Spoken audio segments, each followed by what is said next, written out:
అందరికీ నా హృదయపూర్వక నమస్కారం. నా పుట్టినరోజు సందర్భంగా మీరందరూ కూడా నాకు మెసేజెస్ పంపించారు, ఫోన్ కాల్స్ చేశారు, విషెస్ చెప్పారు. దానికి ప్రతి ఒక్కరికి కూడా నా హృదయపూర్వక ధన్యవాదాలు.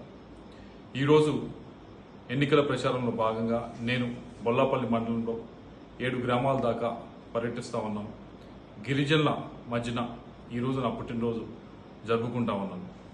ఎన్నికల సమయం ప్రతి నిమిషం కూడా విలువైందే, ప్రతిరోజు కూడా విలువైందే. నేను కూడా మిమ్మల్ని కోరేది ఒకటే, మీ అందరూ కూడా ఈ 10-12 రోజులు ఎన్నికల సమయంలో మీరు వార్డుల్లో, గ్రామాల్లో ప్రతి ఇంటికి కూడా టచ్ చేసి తెలుగుదేశం పార్టీ ఇస్తున్న హామీలని, తెలుగుదేశం అధికారంలోకి వస్తే జరిగే మంచిని ప్రతి ఒక్కరికి కూడా వివరించేదానికి సమయం కేటాయించాలని చెప్పి కోరుకుంటూ అందరికీ కూడా మరొకసారి ధన్యవాదాలు.